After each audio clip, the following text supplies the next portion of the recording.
Assalamualaikum warahmatullahi wabarakatuh.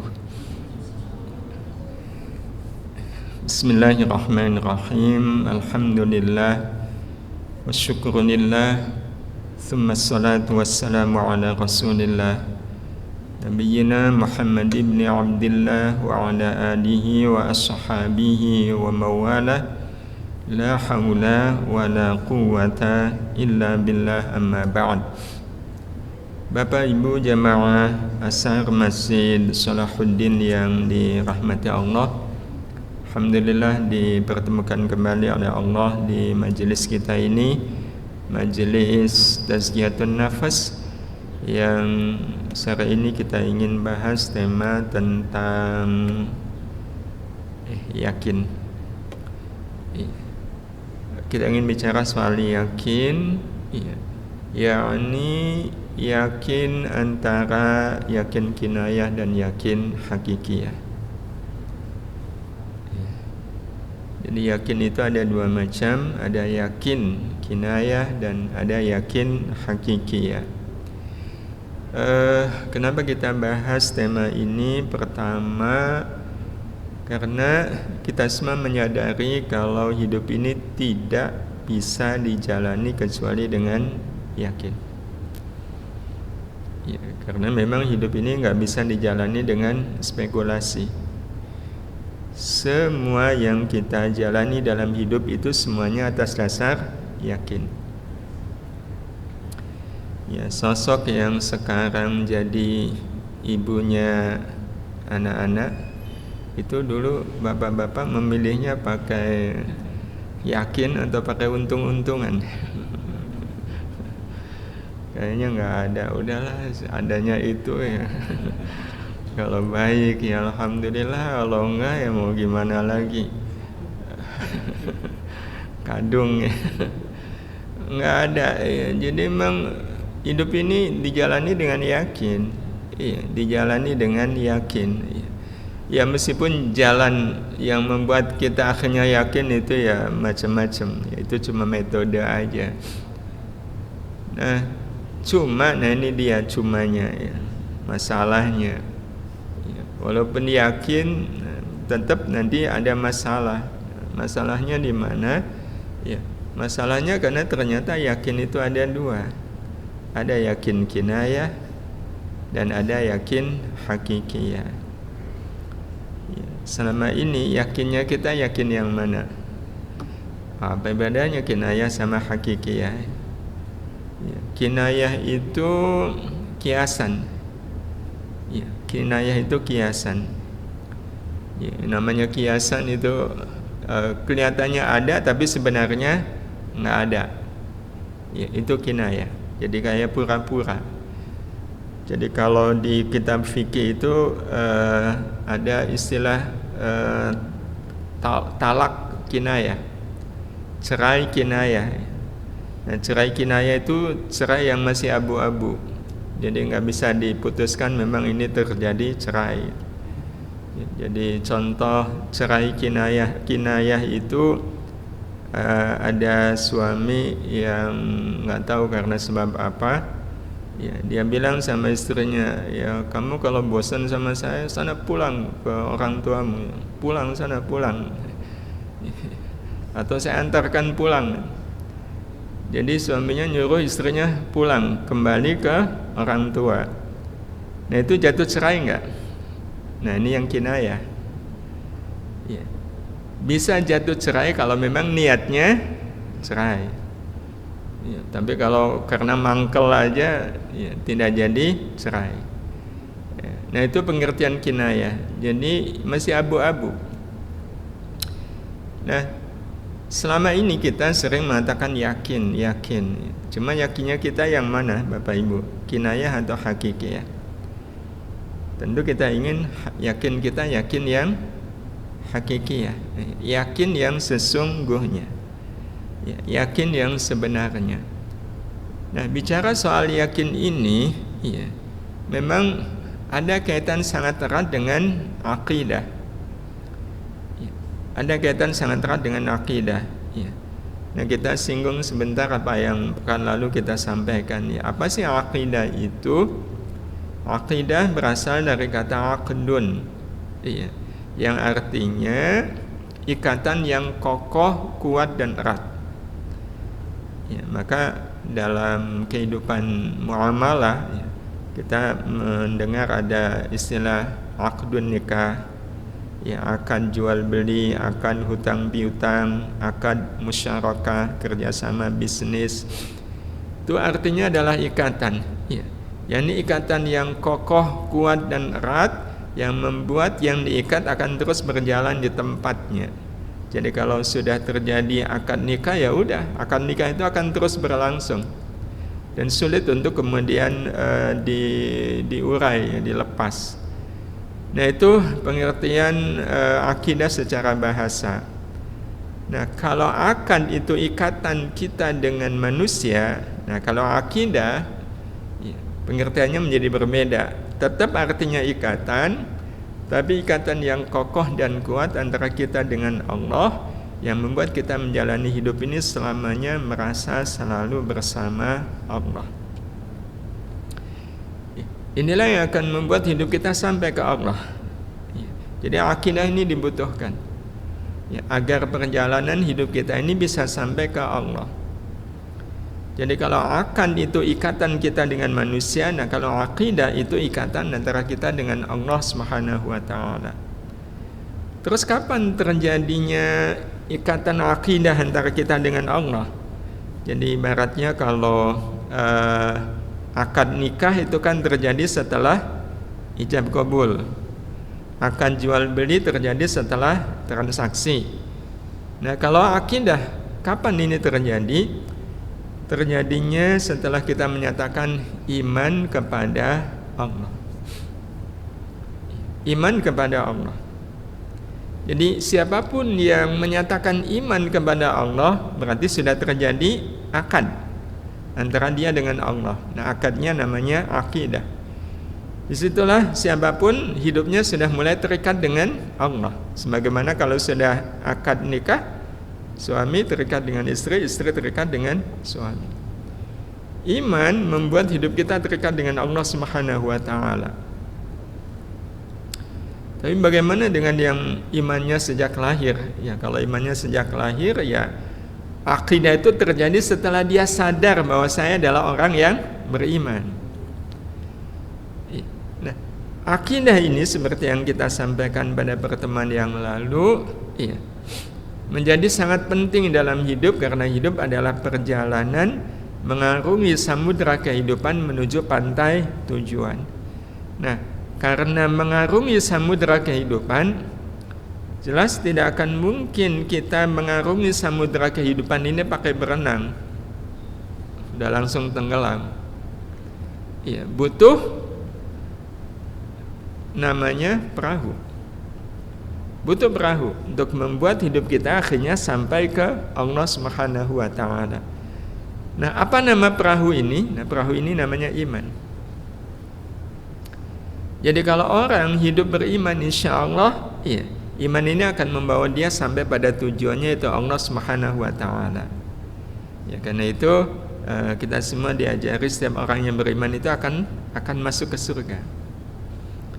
Ya, nyampe ke surga. Nah, kalau orang nggak beriman, ya seperti dia mengarungi samudera tanpa perahu, dia langsung tenggelam, nggak akan nyampe. Nah, ini ada cumanya. Perahu bernama iman itu ada dua jenis. Iya, ada dua jenis. Yang pertama adalah iman, iya, perahu yang ada tali yang mengikat, di mana tali ini menghubungkan ke pantai tujuan. Satunya nggak ada tali. Nah, dua-duanya bergerak. Dan mari kita lihat ketika dua-duanya bergerak, yang ada talinya dia akan berjalan lurus, mengikuti tarikan tali. Gelombang, ombak tidak mempengaruhi. Tapi yang nggak ada talinya terombang ambing. Iya, kalau terombang ambing kan, iya, bisa dibayangkan kecil kemungkinan untuk bisa sampai. Jadi yang ada talinya akhirnya sampai ke pantai tujuan, yang nggak ada talinya, udah dekat juga bisa jadi balik ke belakang, dan ujung-ujungnya bisa jadi dia akan tenggelam. Nah, iman orang yang beriman, Bapak Ibu yang dirahmati Allah, juga ada dua kemungkinan. Ya, ada dua kemungkinan. Ya, jadi ada yang talinya dan ada yang tanpa tali. Nah, iman yang ada talinya inilah iman yang disertai aqidah. Kalau yang ada talinya, ya tanpa aqidah. Nah, kalau tanpa aqidah, imannya kalau membuat dia yakin, ini yakin kinayah. Nah, yakin hakiki adalah iman yang betul-betul akidahnya ke Allah Subhanahu wa taala. Hadirin hadirah yang dirahmati Allah Subhanahu wa taala, kita alhamdulillah iman. Cuma yang jadi pertanyaan, akidahnya kemana? Akidahnya ke mana? Kalau akidah berarti ke Allah. Kalau bukan ke Allah berarti iman tanpa akidah. Kira-kira kita masuk yang mana, Bapak Ibu? Ini hal yang harus menjadi renungan bagi kita semua. Tapi kalau istilahnya simulasi kecil-kecilan untuk melihat apakah iman kita ke Allah disertai akidah juga ke Allah, itu kita bisa lihat pada simulasi ini. Kita kalau ditanya apakah kita iman bahwa Allah itu Al-Alim, jawabannya iya. Ya, sebab kalau mengatakan enggak, ya berarti kafir. Kita iman bahwa Allah itu Al-Alim, Allah itu Maha mengetahui apapun yang dilakukan, apapun yang kita lakukan. Nah, dalam keadaan kita iman bahwa Allah mengetahui apapun yang kita lakukan, pertanyaannya, adakah orang yang iman akan Al-Alimnya Allah tapi masih bisa melakukan dosa atau keburukan yang tidak disukai Allah? Ada nggak, Bapak Ibu? Kalau ada, salah satunya siapa? Nah, kalau ada orang ngaku iman bahwa Allah itu Al-Alim tapi masih bisa melakukan perbuatan yang tidak disukai oleh Allah, contohnya ngerasani, nah itu berarti dia imannya itu iman yang tidak membuat dia terikat dengan Allah. Makanya orang-orang yang iman bahwa Allah Al-Alim terus ngerasani, kalau kita tanya, Pak, jenengan kan iman kalau Allah Al-Alim? Iyalah iman. Ngerasani itu dosa enggak? Ya dosa. Kok dilakukan? Jawaban yang paling mungkin apa, Bapak Ibu? Iya, saya juga tahu itu. Tapi saya kalau nggak ngerasani, mulut ini gatel itu. Daripada mulut saya gatal, ya udahlah mendingan saya ngerasani aja. Berarti dia iman bahwa Allah itu Al-Alim, tapi akidahnya ke Allah atau ke mulut dia yang gatal. Daripada mulut saya gatal, kan berarti akidahnya, keterikatannya kepada mulutnya. Ini kan sebenarnya nggak nyambung ya, imannya ke Allah tapi akidahnya tidak ke Allah. Atau contoh lain, apakah kita iman bahwa Allah itu Al-Wakil, Maha melindungi, Maha menjaga? Ya, kita mengatakan iman.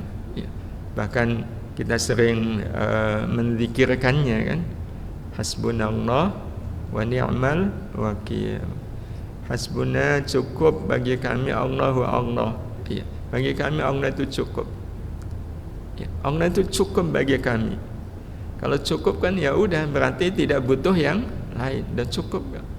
Ya, udah cukup Allah itu. Wa ni'mal wakil, dialah sebaik-baiknya pelindung, sebaik-baiknya penjaga. Kalau dikatakan wa ni'mal wakil, sebaik-baiknya penjaga, maka siapapun orangnya yang masih menjadikan Allah sebagai al-wakil, betul-betul menjadikan Allah sebagai al-wakil, maka insya Allah hidupnya baik-baik saja.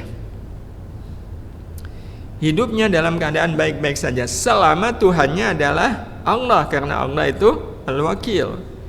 Jadi dikatakan wa ni'mah itu menunjukkan Kalau kita masih menjadikan Allah sebagai Tuhan kita, sebagai al-wakilnya kita, hidup ini pasti baik-baik aja. Maka kadang kita suka cemburu dengan orang-orang yang sangat yakin dengan al-wakilnya Allah. Saudara-saudara kita di Palestina, ya, tinggal di Gaza digempur, mengungsi ke Rafah digempur. Ya, begitu digempur, apa kata mereka? Udah selesai masa pengungsian kami, saatnya sekarang kami mengungsi ke surga. Ya, sudah selesai masa kami mengungsi dari satu tempat ke tempat yang lain, kini saatnya kami mengungsi ke surga. Itu menunjukkan apa Bapak Ibu? Mereka sangat yakin bahwa Allah itu adalah ni'mal wakil, sebaik-baiknya penjaga, sebaik-baiknya pelindung. Dan kita alhamdulillah termasuk orang yang iman bahwa Allah itu al-wakil. Cuma kalau kemudian kita ditanya, adakah orang yang beriman akan al-wakilnya Allah tapi masih takut kepada selain Allah?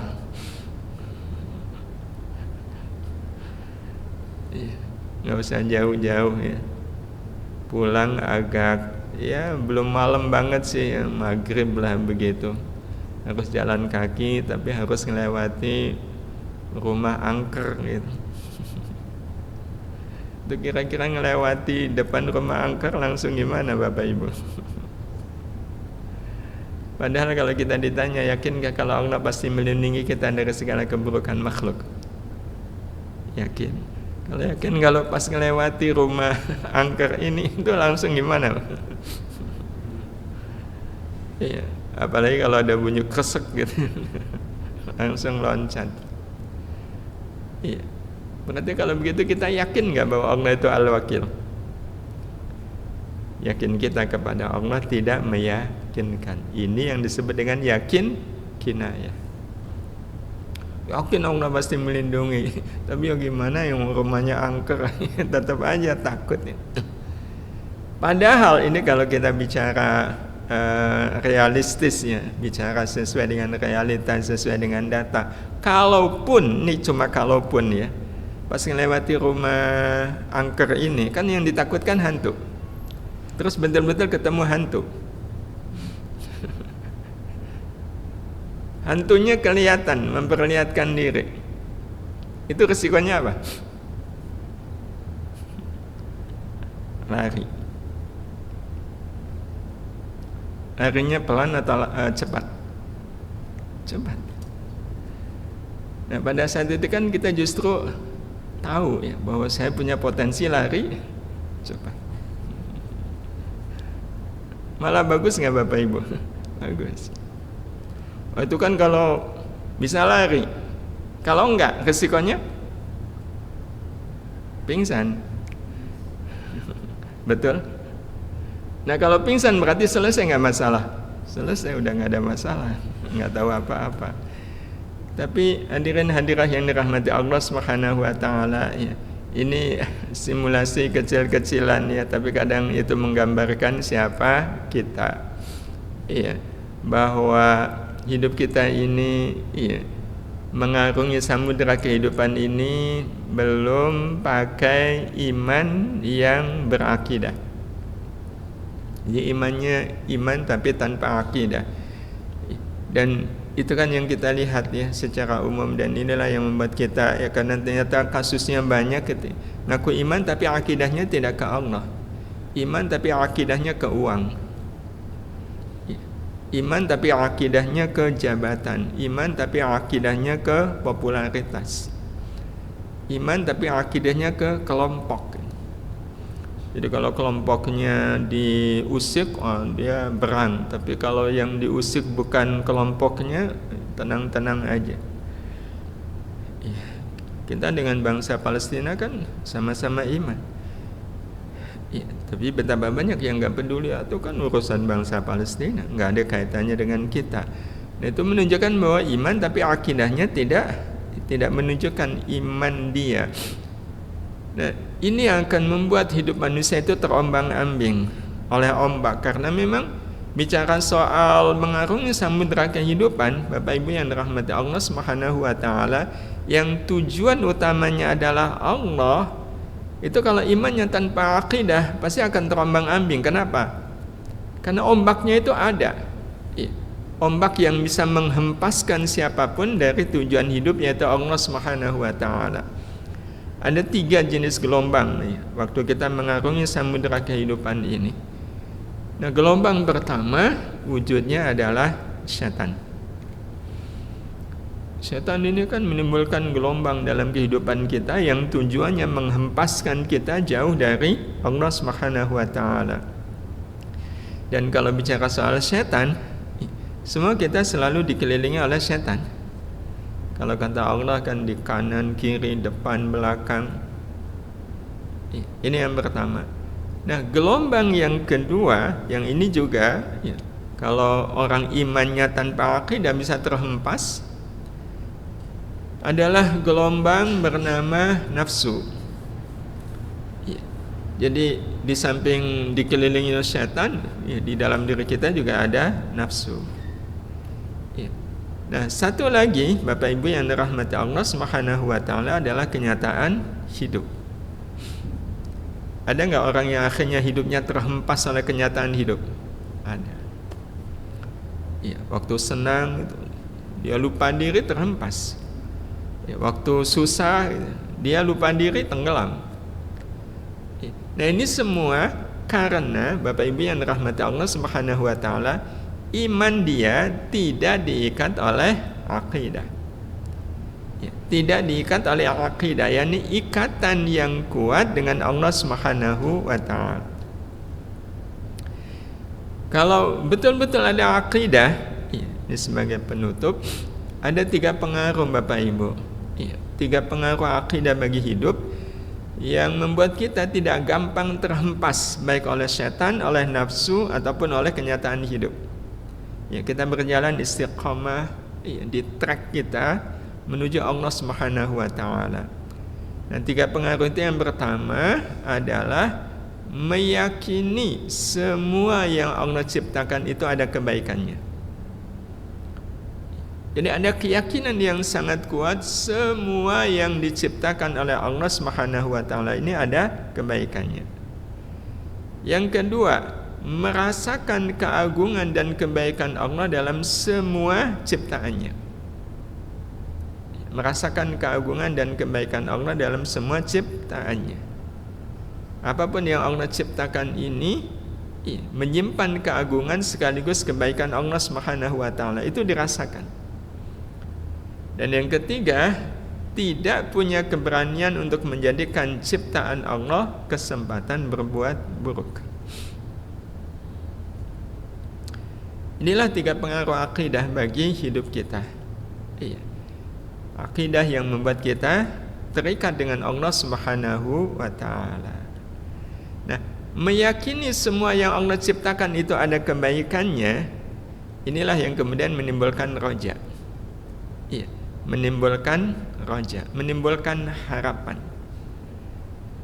Menimbulkan harapan. Semua yang Allah ciptakan itu ada kebaikannya.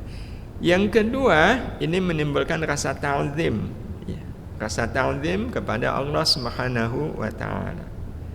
Dan yang ketiga, nanti akan menimbulkan rasa khauf kepada Allah Subhanahu wa taala.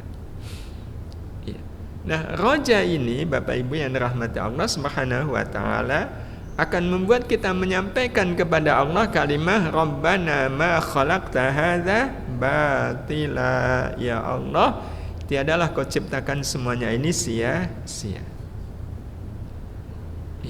Inilah enaknya orang kalau akidah keterikatannya dengan Allah Subhanahu wa taala kuat.